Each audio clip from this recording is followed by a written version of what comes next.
All right, you primitive screwheads, listen up. They're coming to get you, Barbara. I ate his liver with some fava beans and a nice Chianti. Here's Johnny. Vanity. Definitely my favorite sin. I am the devil, and I am here to do the devil's work. The power of Christ compels you. This is my boomstick. What's your favorite scary movie?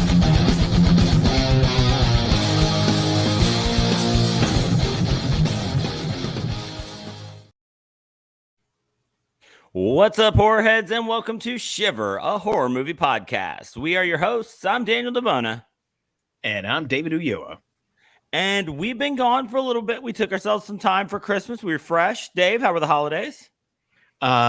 They were okay. Okay, mixed bag over there. Mixed bag. Started great, ended up not so great, and I'm okay now. Well, that's good. I'm glad to hear it. We stay busy over here. It's funny, like we're both teachers. You look so forward to those 2 weeks off, but you're always planning like, oh yeah, I'm going to do this during the break and I'm going to do that. And then it ends up being one of those things where it's like, well, damn, I just stayed so busy during the break now because I had so much, there was so many things I put off towards it. Thankfully, I front loaded my break with all the items on the honeydew list. And so I got done just about everything I had to get done. But then that meant that my relaxing time was eaten up by me being sick.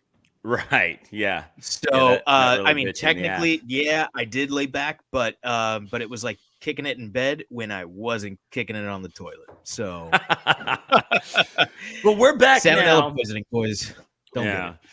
But we're back now. We thought about this one for a little bit. The initial idea was the episode that we're doing today, which is we're doing The Thing.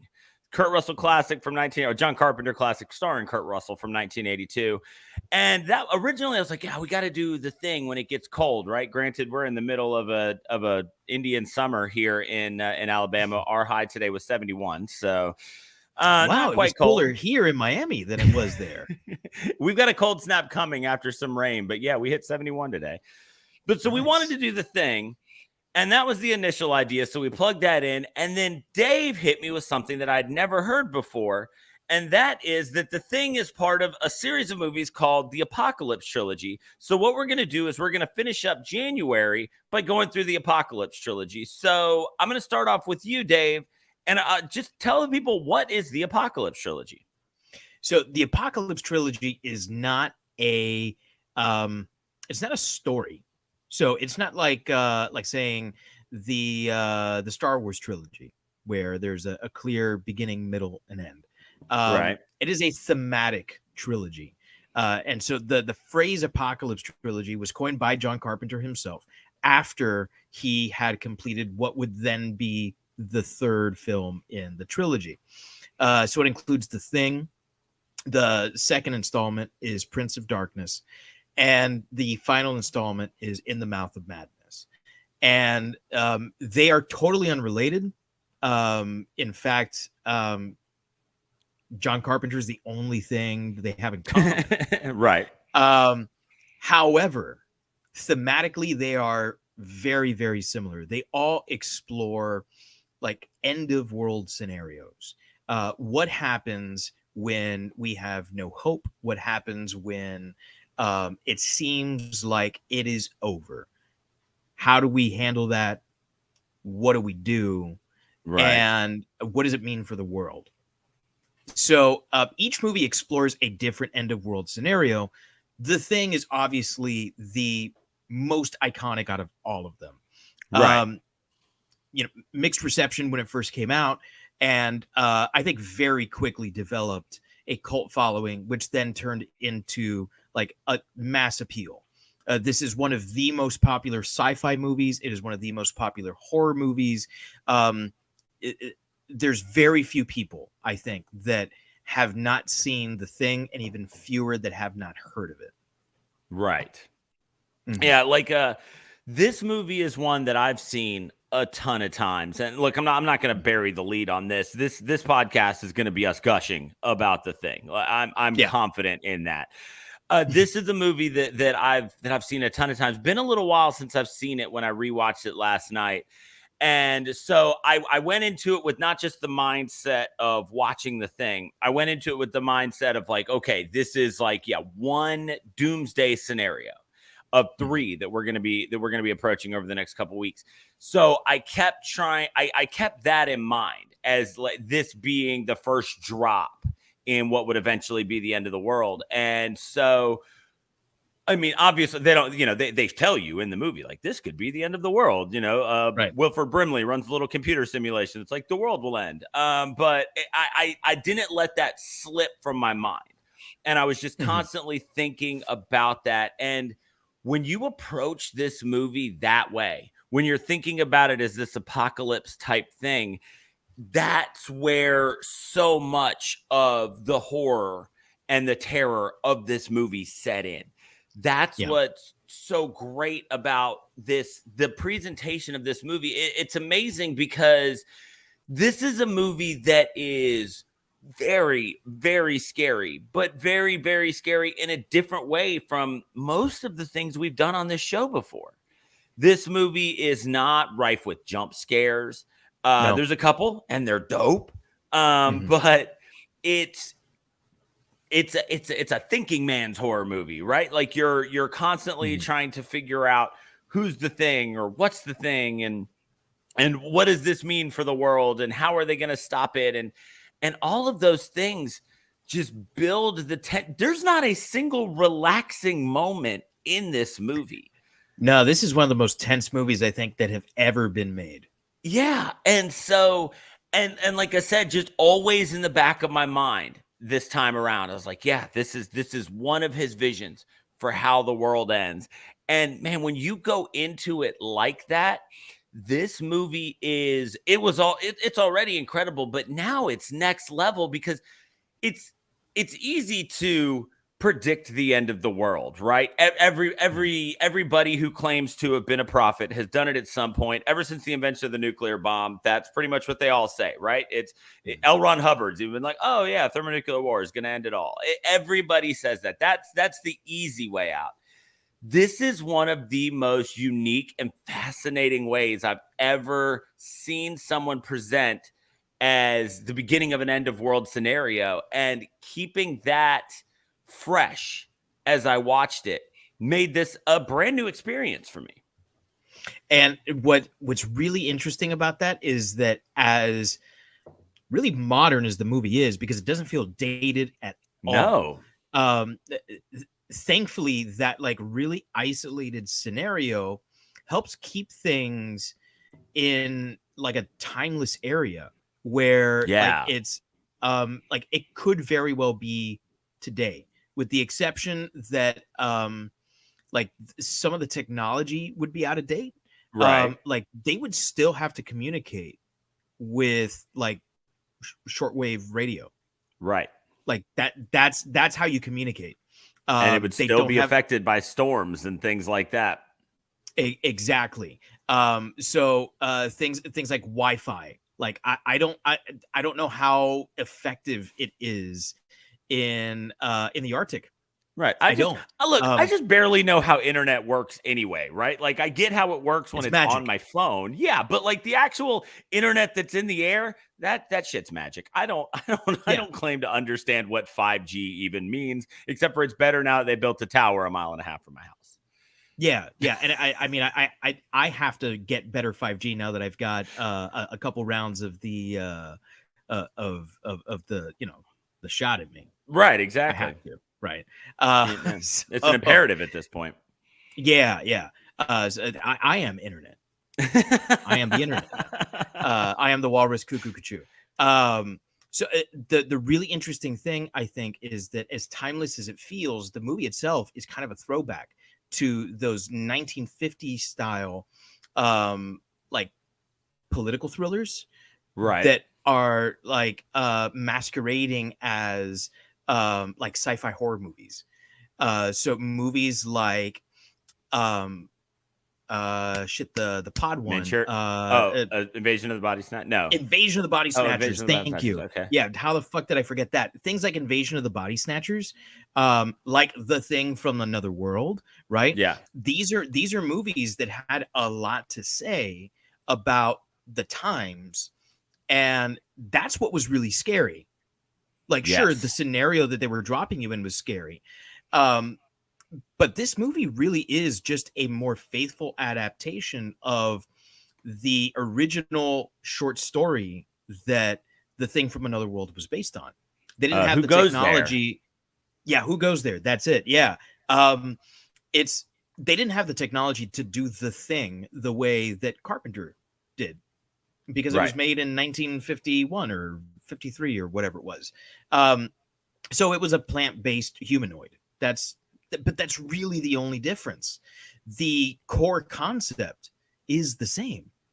Yeah. And to me, that's what really makes a great story. When you can watch it in the 50s, when you can watch it in the 70s, when you can watch it in the 90s, when you can watch it today and still say, damn, that's a good story. There's a reason why movies like Casablanca still top the greatest of all time list, and it's because it's a timeless story. There's something here that's really scary that speaks to people, and I think that it's primal. Yeah, I mean this. It's funny, for as much as I kept saying, like, I'm keeping it in the front of my mind that this is the beginning of like a trilogy. There's even if nothing else had ever come from this, it wouldn't take away from what this movie was, right? Like you said, it's a thematic trilogy, but every movie stands on its own completely well. Right. So it's awesome to be able to watch this and say, and be like, oh, okay, so this is one of three, but also, yeah, it's its own movie. This movie has its own beginning, middle, end. Kind of has an end, right? Like it's got something there. But and question mark. Yeah, and question mark, exactly. But it definitely does stand alone as this horror story that is one and of itself. They have gone on. I did know they did a prequel to it, which is also just called The Thing. It came out in 2011. Yeah, and it's about I haven't either. It's about the Norwegian base that The Thing escaped from, as you learn when you watch this one. But I didn't realize until I was reading about this afterwards that there was the one that came out in the 50s. And what's interesting, as I read more, essentially all three movies are the same thing. Even the one that's a prequel is essentially the same exact thing, because it's just, here's how the Thing got over on a bunch of Norwegians. And that's why people didn't like it. They're like, if you're going to do The Thing, just watch The Thing. Like it was but that's how good this is. 3 times it's been made now, and none of the times did anybody feel the need to change. They changed the setting for one of them, and that was it. And it's just, that shows how powerful this story is. And so as we're talking about the story in a section that we're going to call, and then there were 2. This story utilizes just a small group of characters, a very small setting, very, very small setting, and yet still manages to tell this amazingly compelling story full of themes, I mean, that really boil down to trust and paranoia. But 41 years after release, do you watch this and still get the same creeps and tension that you did when you saw it back for the first time? Absolutely, I still do. I think that this is one of the scariest movies ever made. And I think a lot of it has to go back to the idea that the core concept of this, something that can mimic us, that can take us over, which is a concept that's been kind of beat to death. And it was beat to death at the time that The Thing was released in 1982. That's terrifying. Yes. That you are not you. And one of the things that they never make certain is whether the person that has been taken over knows they've been taken over. Right. Until there's like a fight or flight scenario. Yeah. And to me, that's like what is maybe the scariest thing. Because then, like, can I trust you? And also, like, what's your end game? Are Yes. you a scout who's here like to see if this is a viable planet for your people? Are you here for world domination? Like, Yeah. do you simply want to like conquer? If so, why are you only one? You know? Yes. And if you are here to conquer and you're only one, like how fucking powerful is your species? Right.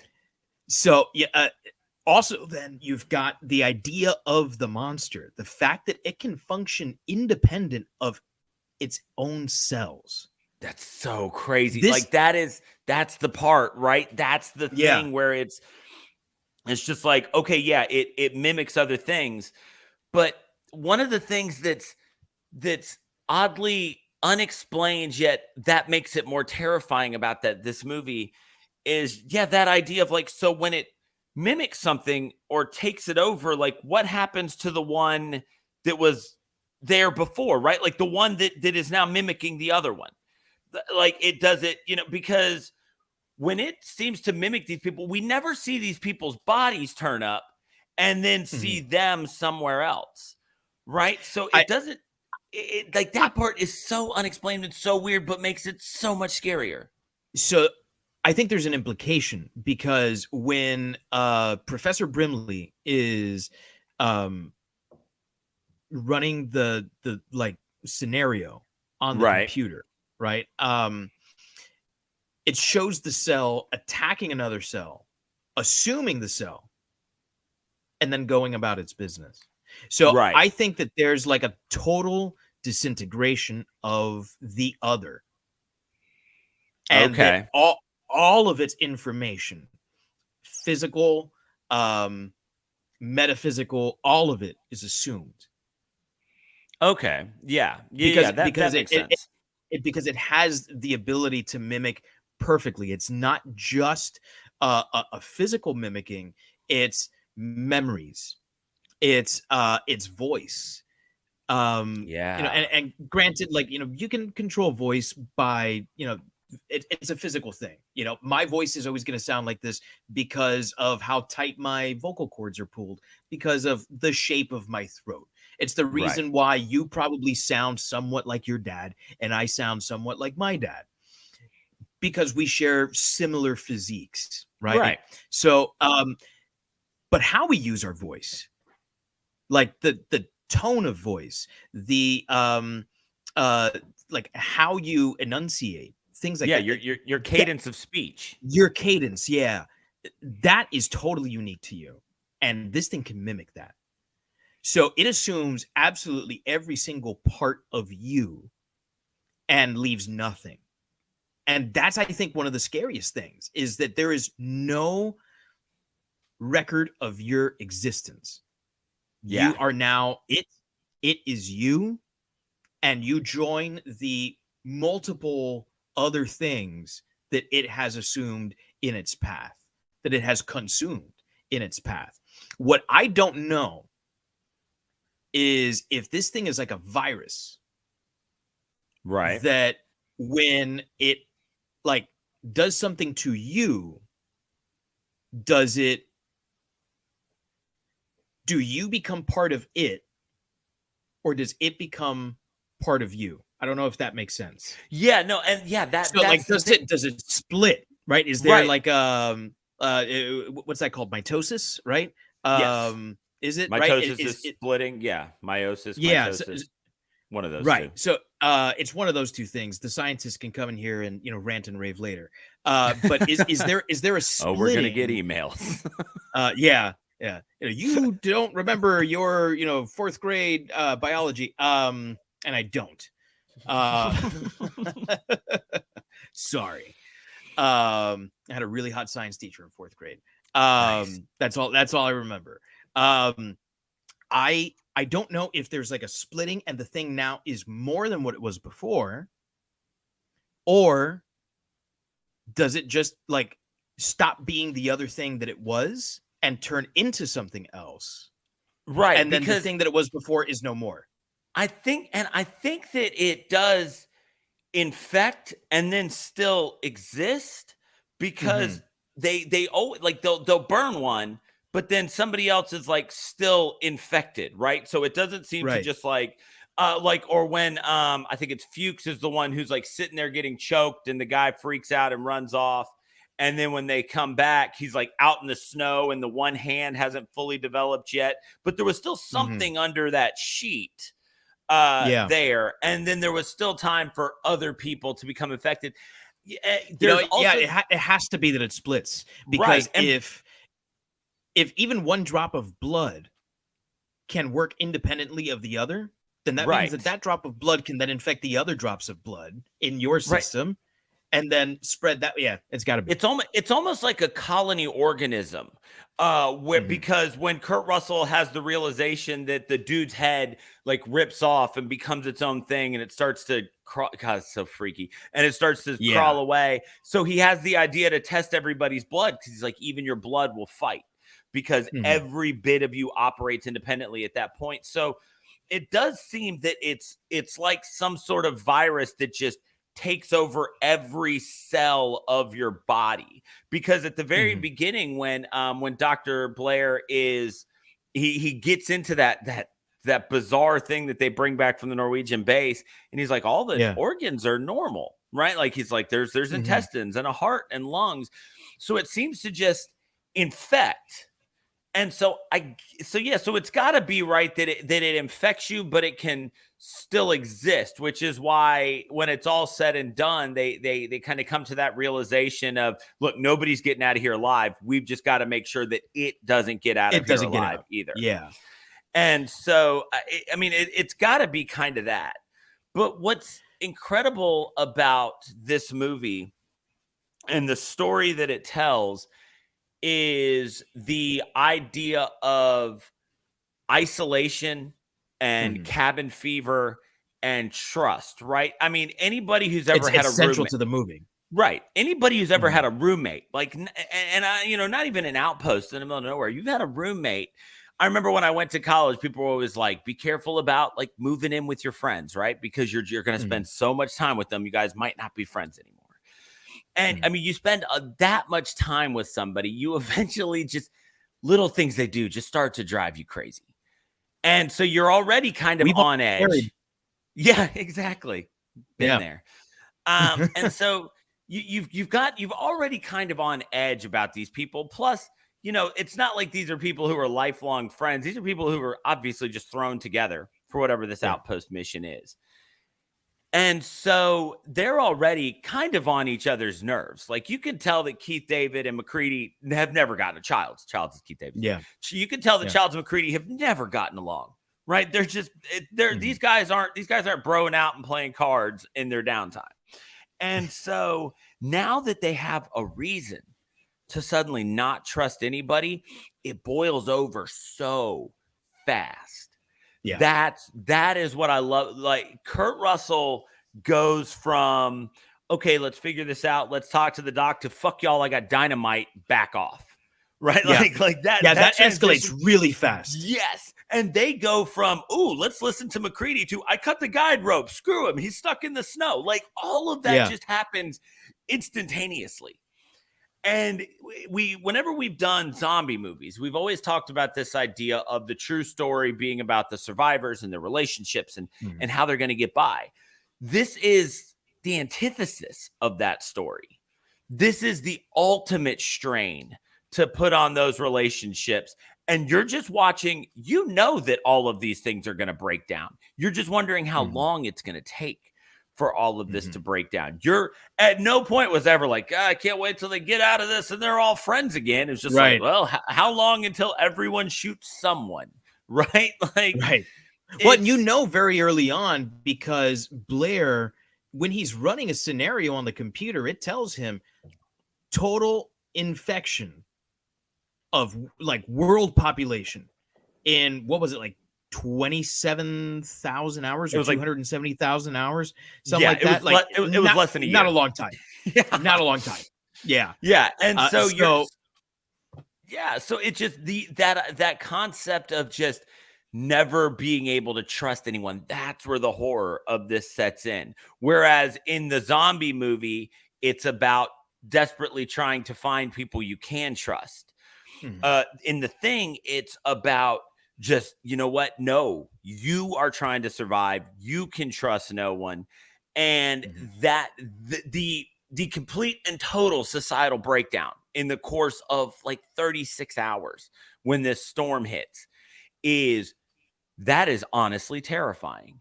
You know, at least in the zombie movie, we usually get a 5 years later, and then the world's gone to shit, right? You know, like a Walking Dead, Rick Grimes wakes up. He's been in a coma for a very long time. And now, the world's gone to hell now. But we know that time passed. We're watching this happen in real time, and it happens frighteningly fast for a complete and total community societal breakdown at this outpost when trust is a non-factor at this point. We no longer trust anyone. Everyone's got guns and knives and scalpels to each other's heads.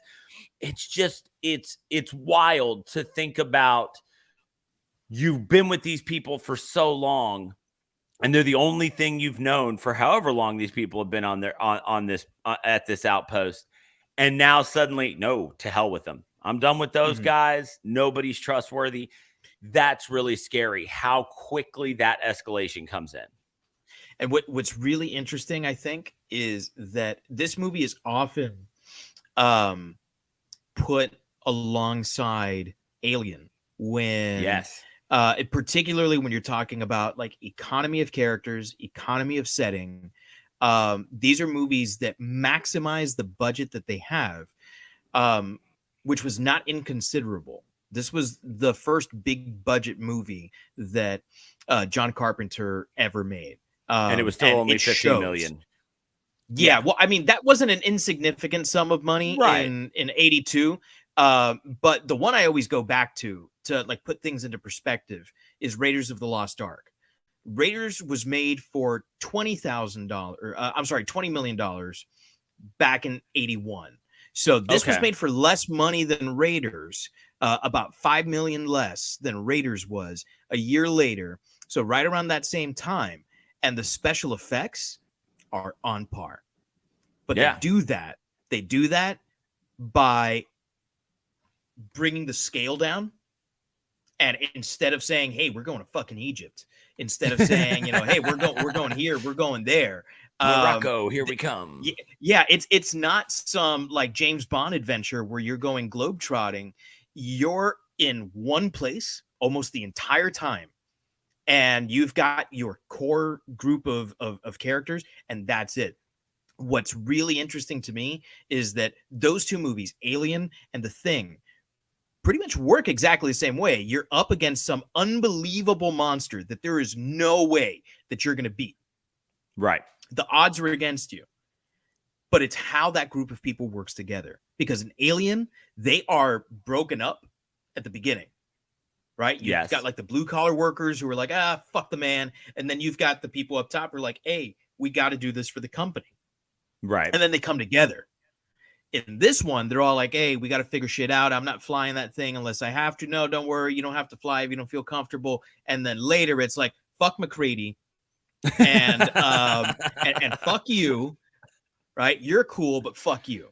And they get there really fast. And I think that that's a really interesting dichotomy. If you look at these two movies as like two sides of the same coin, you get a really interesting look at the human psyche and what that does for survival.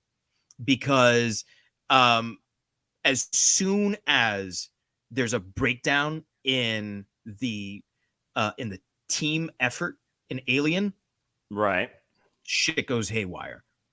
Right? That's when they start dying. Yeah. And here the same thing happens. I mean, if they had worked together as a team instead of against each other, more than likely they would have figured out who the thing was much more quickly. Yes. And in the end, we still don't know if either Keith David or Kurt Russell was the thing.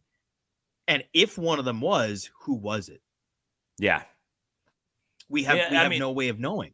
Yeah, it's and like we said at the very beginning, you know, it's the end with the question mark, which is great, especially because this is presented as like we said, the first drop in an end of world scenario. So, Mhm. and we know that the thing can survive frozen for a very long time because they say 10,000 years or 100,000 years. They think it's been in that ice that the Norwegians dug it out of.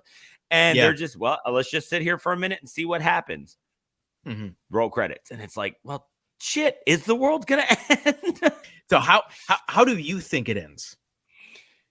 I think that I do think that Childs and McCready at the end were both actually Childs and McCready, but I think it's a safe assumption that the thing survived that explosion. I mean, it was under the base, like in the ice, when he set off all that dynamite, and it didn't seem to have any problem burrowing quickly to get down into all of that. So I think that it ends. I think that they end up dying of exposure, and eventually they clean up the site, and I think the thing just kind of ends up stuck there in the ice again for a while.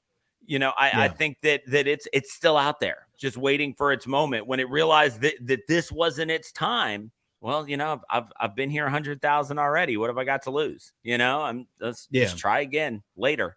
So I do think that Childs and McCready at the end were actually Childs and McCready, though. I waver back and forth. I do think that one of them is the thing. Okay. If you ask me on one day, I'll tell you that it's McCready. That the ripped up clothes that they find in his bungalow is his. Right. Some days I'll tell you that I think it's Childs. That the whole reason why he abandoned his post in the third act is because he was the thing. The only reason why I'm not 100% certain that they're both the thing is because they would have been able to recognize each other, or so I think. We like to think, right? I don't know, because the ultimate ending to me is that they're both the thing and they don't trust each other. and it's like that. It's you. No, it's you. You're human. We'll figure it out. And then they both fucking freeze. And because they're in human form, they just fucking because when you say it that way, one thing that does make a lot of sense is even if they are both the thing, and so they both know that they can survive, and they do kind of recognize, why wouldn't they just want to sit there and freeze? Because then if they're above the ice, when eventually someone does come to find them, it's going to be real easy to find the two of them. And then and once you bring them up and thaw them, all hell's breaking loose somewhere else now. So, oh man, like if they were both the thing, maybe that's why suddenly they're friendly with each other again. Right? Because maybe when they come to that realization of, let's just sit here and see what happens, it's like, well, what's going to happen is we're both going to freeze and just get put in cold storage until someone finds us. But if we're up here, it's going to be easier to find us. So, damn, now I don't know. That's what I think the ultimate ending is. Right. Like if I was doing a sequel, it would pick up like 6 months later when the relief team comes in, and they see them there in the ice. They put them in body bags the same way they do everything else, right? And the moment they get them in the morgue, they start to thaw. Yeah. And then that's when, wherever it is, I guess it would be in like Alaska, right? Antarctica, Alaska, something. Where the next American base would be. Right. I would think. So wait, is it in the Arctic or Antarctica? I thought it was in the for some reason I had it in my head that it was in the Antarctic. In Antarctica. It is the Antarctic. Yeah. Yeah. Okay. Yeah. So then it would be, I don't know, like Guam or something. I don't know. But yeah, I mean, that's how I would do it, and then it just fucking takes over that base. And then, like what you can do with like CGI these days. And I'm not saying that, a sequel to the thing needs to rely on CGI, but you can do things that you just can't do with practical effects. Right. And that you can make it take over the world, man. Oh, finally get to see that. That would be fucking dope. Yeah. That really would be. Yeah. So now that we're talking big, right? Let's go back a little, right? Because there's our cast, Outpost 31, right? We're talking about economy of characters. Like, we've got just a handful of actors here to really bring this movie in, to tie it together. Is there anyone that stands out for you as either particularly good, particularly bad? I don't think there's anyone that I would say is bad. But Agree. maybe you have some opinions. So, look, I'm going to go ahead and take the big one since I get this one first, right? I've said it 100 times before. I texted it to you last night, and I'm going to say it right now. Kurt Russell has always been, will always be Stone Cold Fox. I mean, like Kurt Russell, dude, like the more I go back and watch Kurt Russell movies, and it usually happens around December because I watch that Christmas Chronicles movie and then I get the itch for Kurt Russell. That is really good. And it is really good. He's a great Santa. Yeah. But it always happens in the winter. And then I'm like, oh my God, I want to watch Kurt Russell movies. Every year when I go back and I binge watch Kurt Russell movies, I love this guy more and more and more. And he's done a lot since. In the 80s, he was not a horribly dynamic guy, but he knew exactly what he brought to a role. And you see that in McCready, but with more depth to McCready than you got out of, a Snake or something like that, right? There's a lot. There's obviously a very broken man in McCready. He has his own shack. He doesn't even stay with everyone else. He is the odd man out and embraces that, does nothing to fight against it. He's a dude who he knows, I'm here to be the helicopter pilot. I live over there. I drink J&B Rare. That's my story. Like, that's all you guys need to know about me, and I'm good. And yet, everyone has a ridiculous amount of trust in him. When he's the one who calls for the flamethrower, when the dog thing freaks out, they immediately flamethrower. Here you go, McCready. Do your damn thing. What? Okay. Yeah. Exactly. This dude's the helicopter pilot. He's not the guy in charge. He's not your sergeant at arms. He's your pilot. But when he's the one who pulls the fire alarm and says flamethrower, they jump, because Kurt Russell, as a guy, just demands that respect. And that comes through so much in every role he plays. And then, damn it, when they decide to not respect him in this movie, he takes it into his own hands and he makes literally them. Yeah. Yes. And like, I will tie you all up and hold dynamite. What are you going to do about it? And what do? Nothing. The one guy who tries to do something gets shot in the forehead. Yeah. And the thing is, but he's also like cocksure enough that he wears the dumbest hat ever when he's flying. It really is a stupid fucking hat. And it looks cool as hell on Kurt Russell, right? I can't wear that hat. Yeah. I banged Goldie Hawn wearing this hat. Like that. Right? Like that's whatever. Yeah, do it, Kurt. Like, I like to think that he just showed up on set one day and John Carpenter was like, yo, what the fuck's that? He's like, it's my hat. He's like, all right. Okay. Then that was the whole conversation. Because Snake Plissken says so. Yeah, exactly. He's just the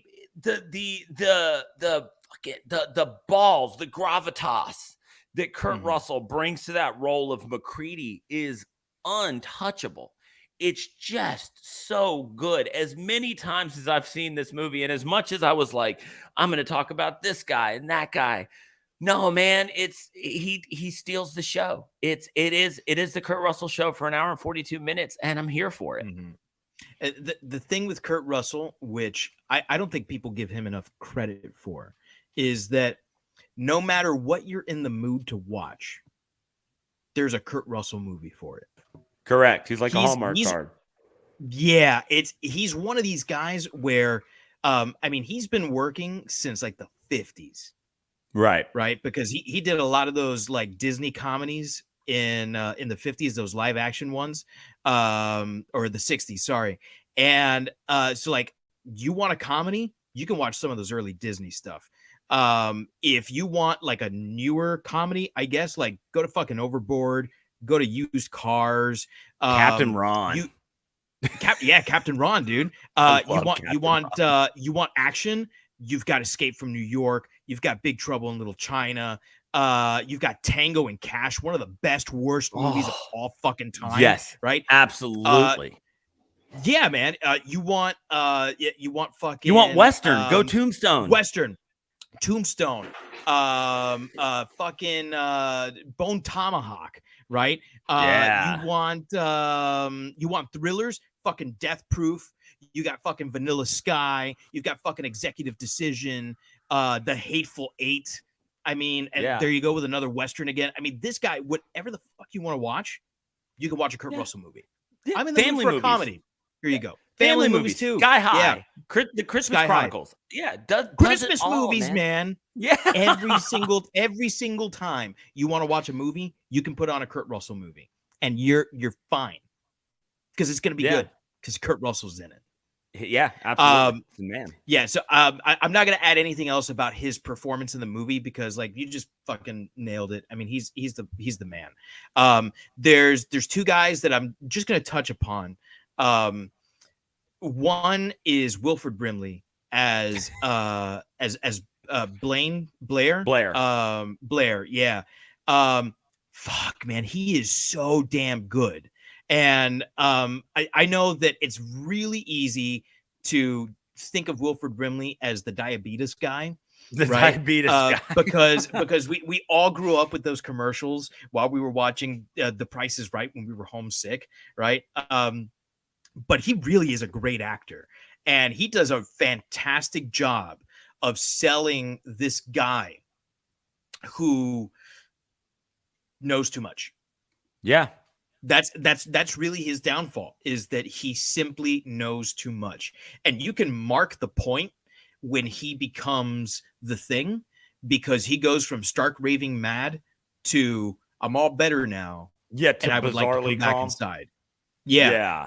It's scary. It's really scary. He does a really good job of showing the duality of that character, of the man Blair and of the Thing Blair. It's really awesome. There's more to him than just the diabetes commercials and Cocoon, you know. Right. And what's hilarious is he was almost 50 when he made this, and yet because the Wilford Brimley that we have in our head is the Quaker Oats diabetes, like Cocoon guy, you watch this, you're like, what is that, young Wilford Brimley? And then you go look it up. It's like, this man was 48 when he made this movie. he just shaved. Yeah, but that's all that happened. But that voice, man, it's undeniable. Like if you didn't know Wilford Brimley was in it and you saw it and he didn't, as soon as he talks, you're like, holy shit, that's Wilford Brimley, man. It's that voice. Yeah. And then the other actor is Keith David. I mean, anytime Keith David is on screen, the rest of the cast just stops and it becomes the Keith David show. Yep. What's really interesting is when you have these like two great magnanimous dudes like Kurt Russell and Keith David opposite each other, like what happens? And neither stops pulling the gravity towards them. Dude, so that one is two bulls in the ring, man. Every time they're toe to toe, it's like we're just gonna beat each other till somebody falls unconscious. And I'm not saying that he has that bravado, but another John Carpenter movie, They Live. You know, the way that he and Rowdy Roddy Piper play off each other to me reminds me a lot of The Thing. The way that he and Kurt Russell play off each other. And I think that maybe John Carpenter was trying to recreate that in They Live. I don't know if he wanted Kurt Russell to come back and work with him again. I don't know if he couldn't. I have no idea. But to me, there's like this really archetypal like rivalry, yet we're stronger when we work together attitude that's happening with these two. And like Childs is, I don't know if he's respected, but he's feared. The way that you spoke about McCready and the way that guys like immediately jump to whatever it is that he says, I think it's because there's a respect there until he loses it. And then they're just like, hey, whatever you say, man. Right. With Childs, there's a comment that's made early where, what's his name? Palmer. Palmer says, "Hey, why doesn't Childs take the keys?" And McCready says something like, "I think it should be someone a little more level-headed." A little more level-headed, yeah. And no one bats an eye. Even Childs is like, "Yeah, yeah, you're probably right. Yeah, you don't want me having a key to the fucking armory, you know." It's just kind of like, yeah, that is what it is. People are afraid of that guy, and there's like a steely resolve in him. Watching this movie more than once, I go back to that scene where he and Palmer are in their room together, and they're watching. I don't know if it's The Price is Right or whatever game show it is that they're watching. I think it's Let's Make a Deal, because there's like Let's doors Make a Deal. 1, 2, and 3. Yeah, it is Let's Make a Deal. And he just comes over and he turns it off. He says, "I know how this one ends," and he puts on another one. And Childs is like unfazed, and I always wonder, like, is he about to knock him on his ass, or is he just so cool he doesn't give a fuck about anything? Right. And then that's when Palmer lights up and he gives it to him, and I'm like, that's what it is. There it is. Yeah, there it is. And Keith David, man, he's another one. Like I was saying with Wilford Brimley, man, that voice. Like that voice is just undeniable. Like him as the president in Rick and Morty. I don't know if you watch Rick and Morty, but he voices the president, and he's so good. And like it's so funny to hear him be like just so insane on that show, because it's like that voice is it's his voice is calming and soothing, but also just commanding. And so to hear him just be batshit bonkers in Rick and Morty is always hilarious. But he's just, yeah, man, he's a guy where it's like, again, even if you're like, what do I recognize this guy from? As soon as he talks, you're like, oh, okay, yeah, it's Goliath. Yeah. It's Goliath from Gargoyles, right? Or just one of the other tons of things that he's voiced. Spawn? Didn't he voice Spawn in the? He did in the animated show, the HBO show. Yeah. I mean, you have seen Keith David, even if you're not certain if you have. You have. I mean, Platoon, Armageddon. For as good bad as it is, Barbershop, Pitch Black. There you go, to keep it horror, right? Yeah. He did Nope. He was in Nope last year. That's right. He was in Nope. Yeah, and Nope was fucking incredible. Yes. I mean, he's a guy, like, his body of work is really great. Yes. Really. Yeah. Great. I mean, it's just. It's so one of the other things is, for all the people that we're not going to mention, all of those other actors in this movie who are people who you see them, maybe you recognize them, maybe you don't. Some of them kind of went on to do this, that, and the other, but nothing massive. But as much as as much as David Brimley and Russell just steal the show, those other guys all play their part perfectly. And so because there seemed to be this understanding that, look, there's 12 of y'all, right? That's it. Counting the dog and the guy in the helicopter at the beginning, right? Like you guys, everybody's got to know what they're here for. And if you had any more than those three guys go in head to head for scene time and for cool lines and stuff, it could have been a mess. But those other guys very much understood their characters and who they needed to be in that moment. And their ability to react and pull back to those other things helped make those guys look even cooler, right? So on top of the fact that we're talking about just them as people carry all this weight and all this ability to move mountains with what they're doing, everybody else's ability to acknowledge that and kind of stay in their lane and support, right? Everybody wants to be Leonardo, right? But you need some Donatellos, he's somebody's got to be there to help him out. And that's what these guys understood. It's like, you know what? No, like, I'm the guy who takes care of the dogs. Like that's my mindset. It's like, the thing is, like, every one of those guys gets their moment. They all get their moment because Shit, let me go back to the cast list here. But they all have like really great deaths. They all have like awesome transformation scenes. They have these incredible, like iconic, unforgettable moments where it's like, yeah, I'm never gonna forget you, dude. Like you are that guy, you know. Yeah. So like Palmer fucking freaking out on the bench, you know, and turning into like the fucking plant monster Oh that fucking yeah. totally consumes Window. Like, fuck, what a great death, man. Oh, You know, so like the good. way that Yeah. he just so violently whips him around the room. Like, even if he hadn't died, his spine would have been broken in so many different places from so violently being thrashed around. Oh my God, I hope I die. Like, I don't want to live after that. You know? No, like if I'm getting cast for the Thing, I'm like, I just look, honest to God, I just want to be somebody who is the Thing at some point. Like, I want my sizzle Right. reel for the rest of my life to have that transformation scene in it. Like that's where I am. So Like Norris, you know, like Norris's transformation. Like that's and we're getting into, you know, another area here. yeah, and So so I mean, I'll let's let you take us. Yeah, let's get at it. So I mean, and what this is a special effects bonanza, right? This was John Carpenter's biggest budget at the time.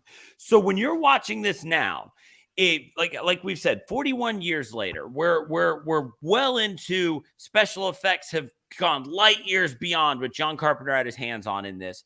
Does it hold up? And what's your favorite? It certainly holds up. I think that there's no effect here where I'm like, it could be done better. Right. There's like not even like for the time. There's no effect that I think, oh well, they probably could have done this better. Like, you know, maybe if Stan Winston had handled it, it might have been a little better. You know, or maybe if Tom Savini had handled it, it might have been better. Like I think that it's flawless for the time, and I think that it's flawless today.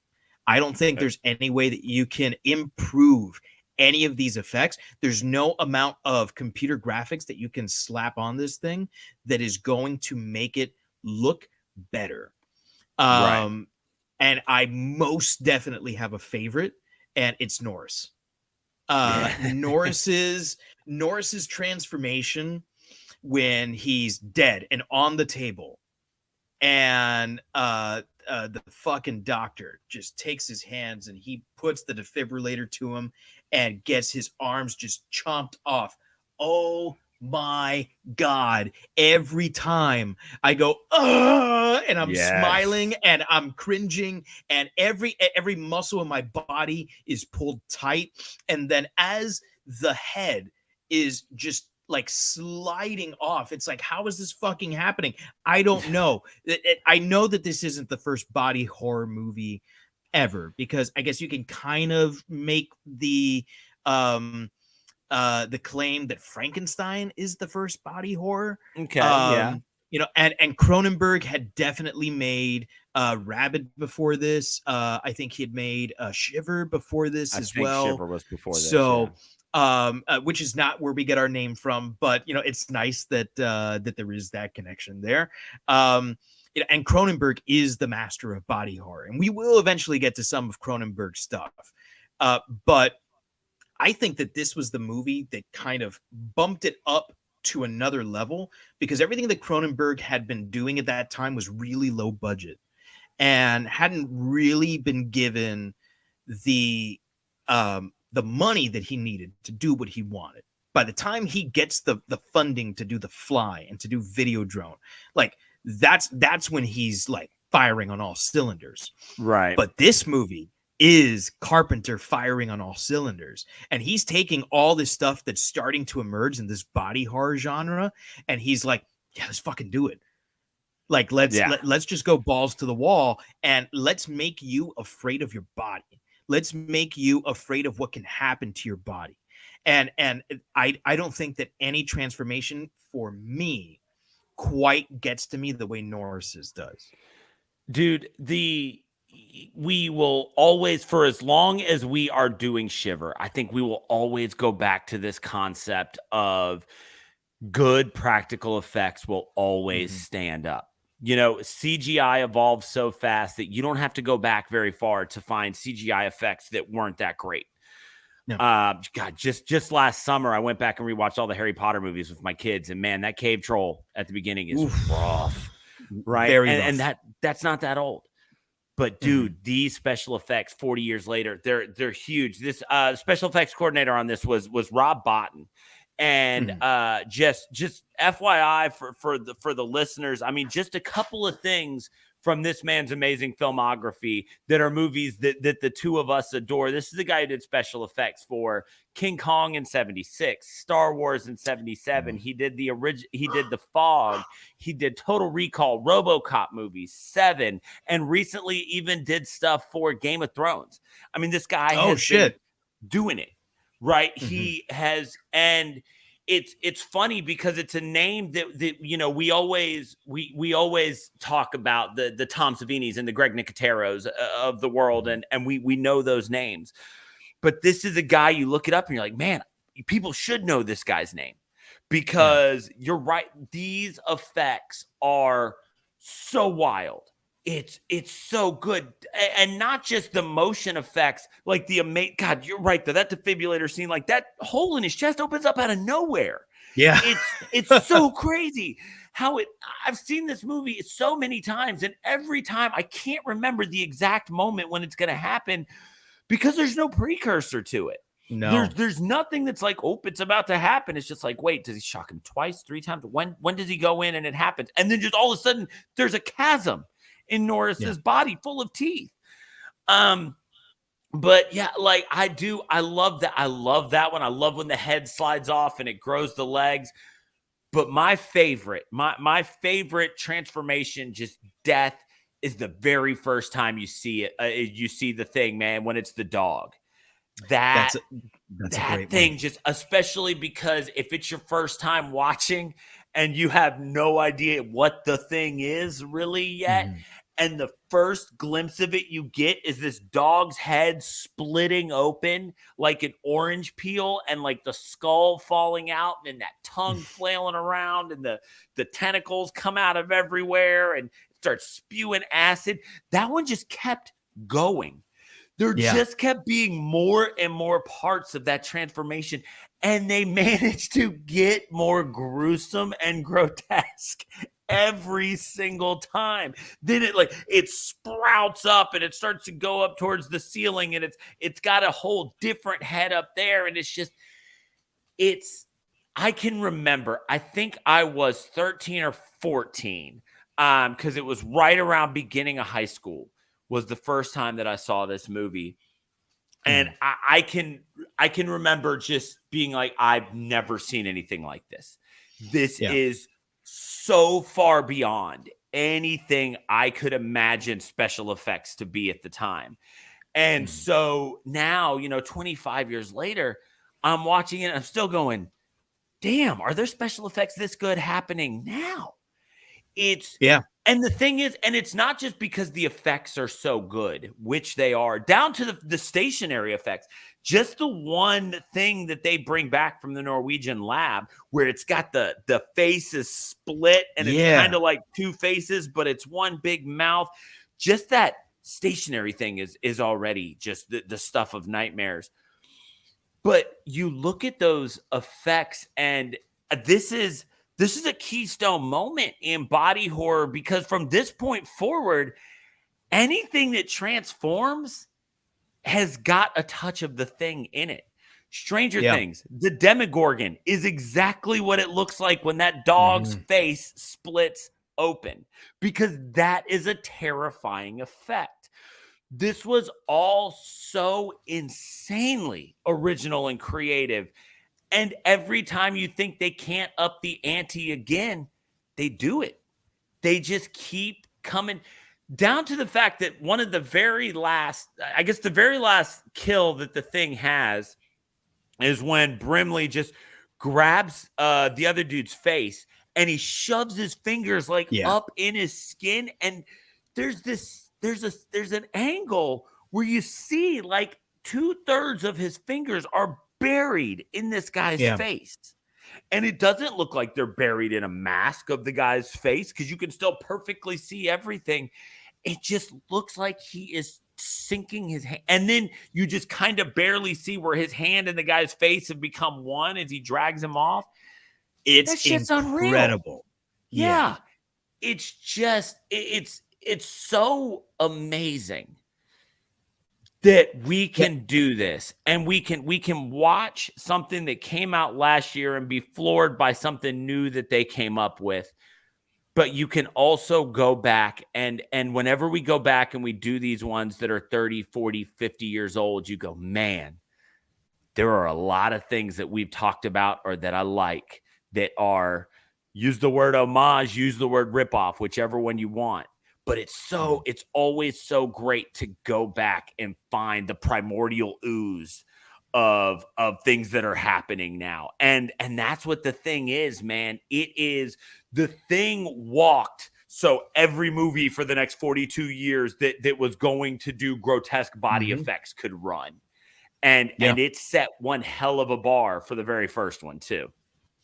Yeah, and guys like Brian Usna, guys like Stuart Gordon would not have been making movies like Reanimator, would not have been making movies like Society if it weren't for The Thing, you know? Yeah. And you do have to give Cronenberg credit, but it wasn't on the scale that Carpenter did here. And the really interesting thing is that I don't think he ever did it again. There is no other, like, in his body of work, there's no other body horror movie. And yet in The Thing, like, that is one of the primary ways that he scares you is with body horror. It's absolutely incredible. And it shows his versatility as a director. Like, he can scare you any way you want.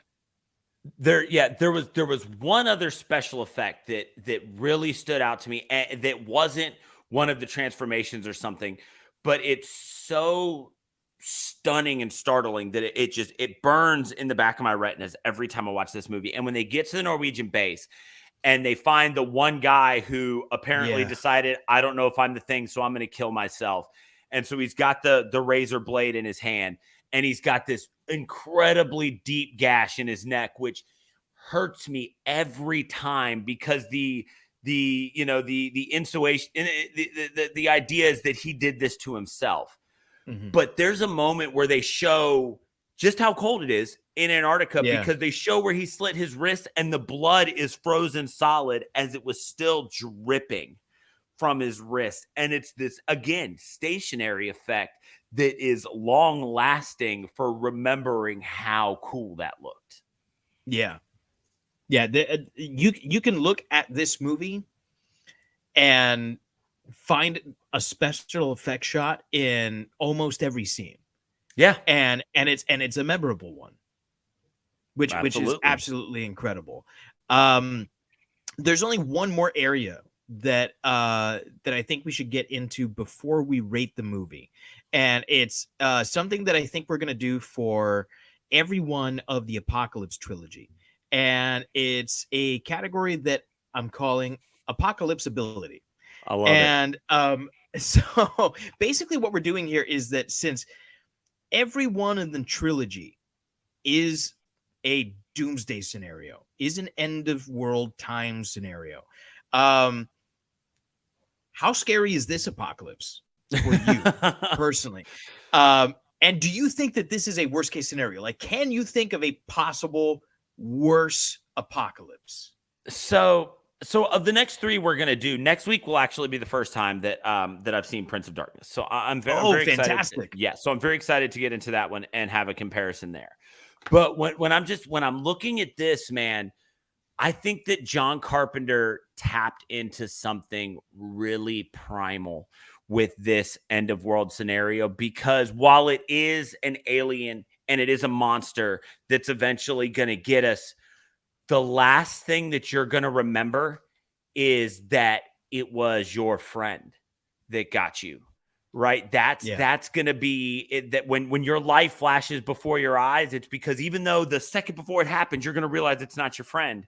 Up until the moment when it happened, that was your friend. And that is That is so scary. I mean, since there have been people, it has been a human necessity to bond together to survive. Mm-hmm. And so the idea that basic human need is going to be what kills us is this is well up there, man, right? Like if tomorrow, if all the nukes go off and one of them happens to land around here, at least it's just going to be a bright flash and I'm done. Right? Like, okay, that sucked, but at least that's all there was to it. The idea of the thing makes it to a populated area and it starts to spread and word of it starts to get out. And suddenly now the rest of your life is not being able to fulfill that one of those things that you need to survive, which is human company and the love of other people. There's something in that taps really, really deep into the collective unconscious of things that are going to scare us all. And this honestly might be the most terrifying end of world scenario that I can think of and that I think has been shown to me, because there's not a lot you can do if this is the one that were to go down. There's no fighting back from this short of just getting in a bunker and shooting everybody who gets close to you, which in itself is a horrifying idea unless you're just a psychopath who needs a reason to kill people. And so I do honestly think that right now this ticks enough boxes to count as worst case scenario apocalypse for me.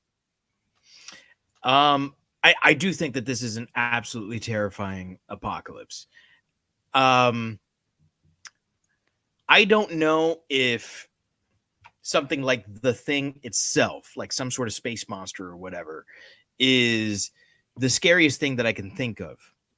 But I can say that on a thematic element, the idea that we stop being able to trust each other and stop being able to work with each other is terrifying. And it's something that if you are one of our numerous American audiences, you've kind of seen this in the last couple of years, an inability for people to have conversations about real things. We keep things topical. We keep things light. We talk about movies. We talk about TV shows.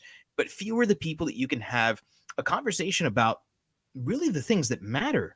We can't talk about sex, politics, or religion, or so we're told, because you don't know who you're going to offend. And these days, that's even more true. I've seen that divide in us grow, where now you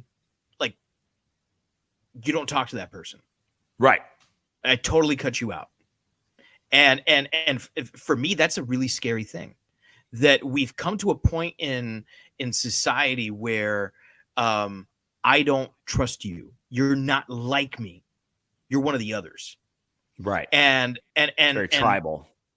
It is very tribal. And I don't think that we're anywhere near an apocalypse scenario. Right. That's not what I'm saying. But I see how scary it is to be a member of society today. Because of how you don't know how people will respond to what it is that you have to say. And this is on both sides. I'm not talking, that one side is right, one side is wrong. I mean, fuck you all. Right. Right. So that is, to me, I think, the scariest thing, that no matter what it is, whether it's a Terminator style robot apocalypse, whether it's a zombie apocalypse, whether it is an alien apocalypse, that we cannot work together, that we can't find a way to overcome our differences and band together and be stronger together. I think that this aspect of this apocalypse scenario is the worst case scenario. Yeah. Because all those others that you mentioned, okay, the robots rise up. Okay, well, we're human, so we stand up against them, right? Yeah, the zombies come. You're not a zombie. I'm not a zombie. We got to be friends now. But Right. yeah, this takes away that one thing that makes survival scenarios possible. Mm-hmm.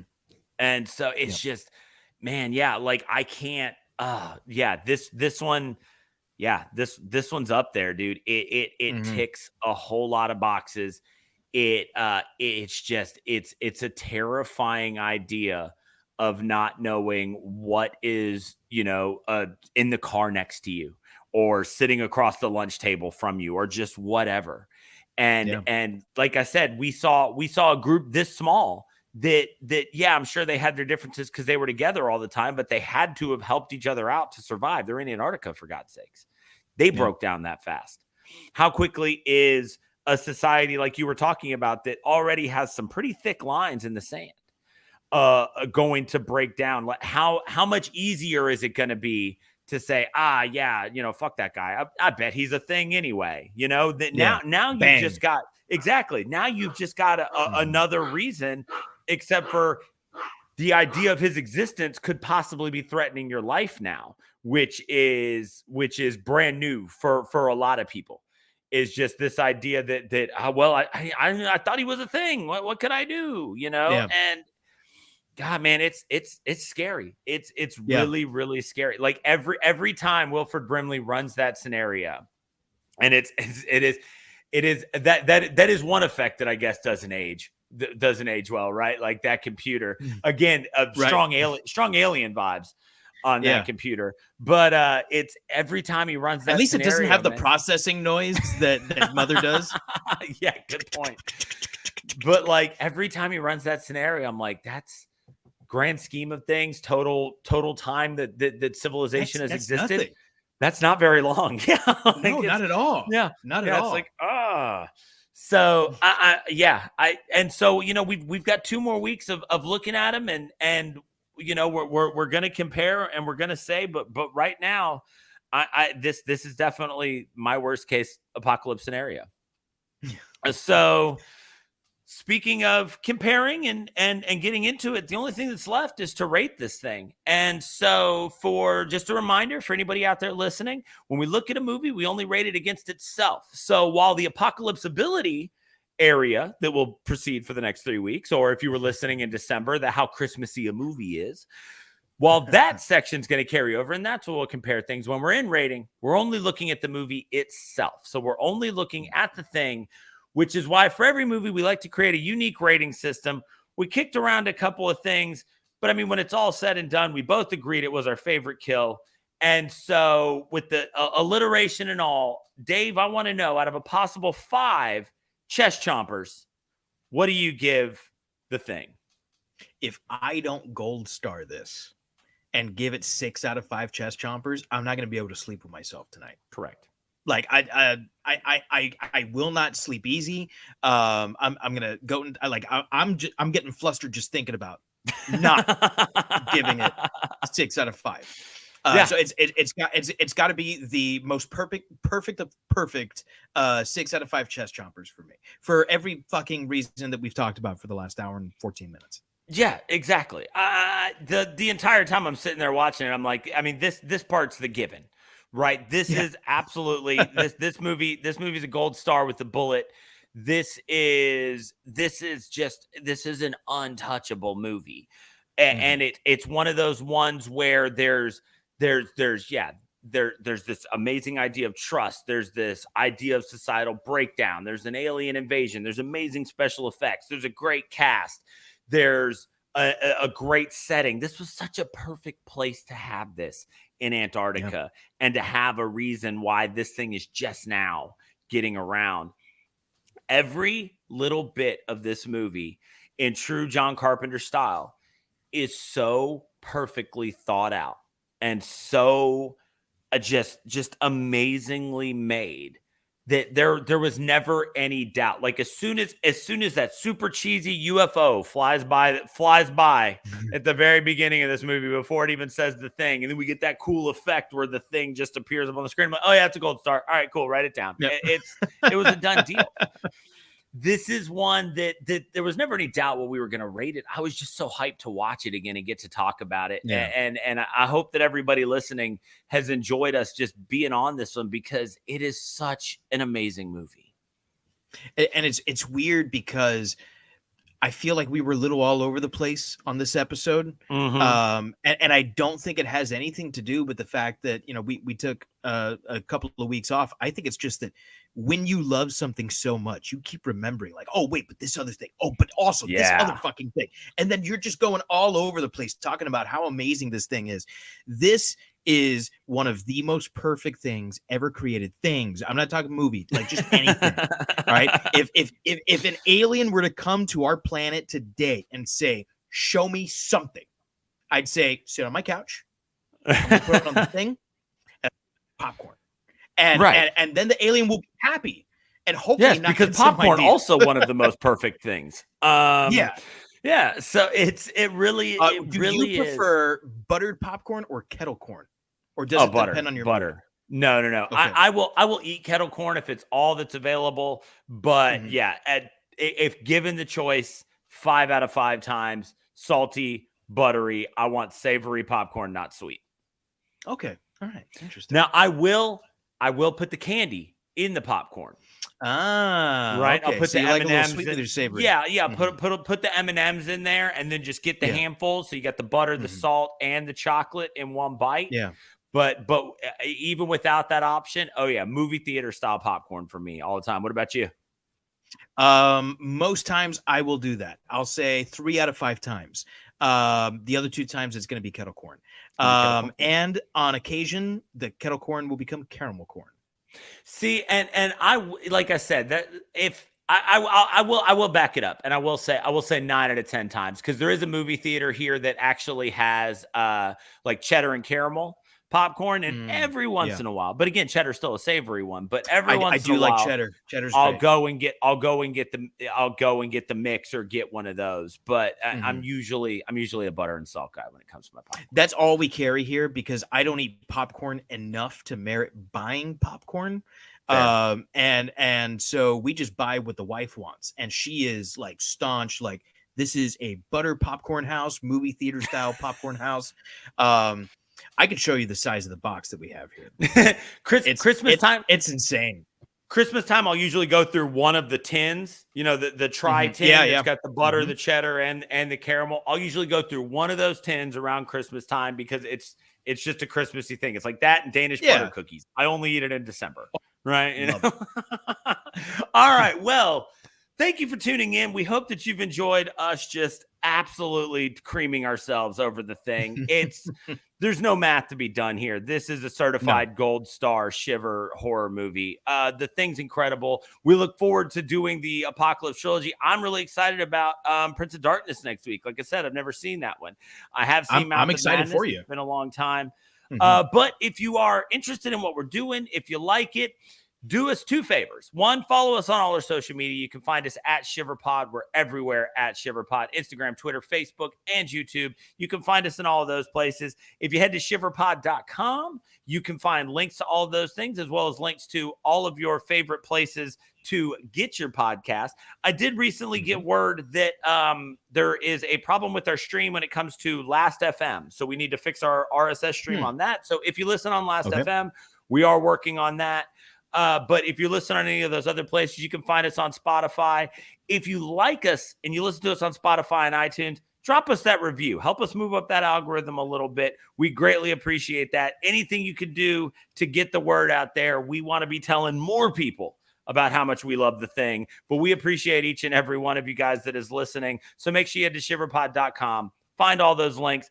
Also, keep an eye on shiverpod.com for a new link that might be coming soon. I'm going to wait until I've got it fully uploaded and happening. But we do have one new thing in the works that we'll be dropping here soon. Very, very interesting. I also want to give a shout out to the Dads from the Crypt podcast. We had Jason from Dads from the Crypt on a couple months back, and he was nice enough to invite us to be on to review an episode of Guillermo del Toro's Cabinet of Curiosities. So make sure you check that out and support them. We'll also be on tomorrow if you're watching live, and last week if you're listening on which podcast? It is a YouTube show called Off Meta, where they play different games, and we are going to be gathering up Dave and I and a bunch of people who have special guests hosted with us in the past, and we are going to be learning to play a game called Blood on the Clock Tower. And we are going to get out there, and we're just none of us. It is going to be all of our first times. I think he's recruiting a couple people that are that have played before but are good with what he called fresh meat to help us through it. So if you check out Off Meta, we'll either be we should be on tomorrow, like I said, if you're watching live, or if you're listening to this now, you can head to their YouTube channel. I believe it's Off Meta Gaming, and you can watch us try our hand at Blood on the Clock Tower. I look forward to coming in last. So Dave on behalf of all of us here at Shiver, fright you very much.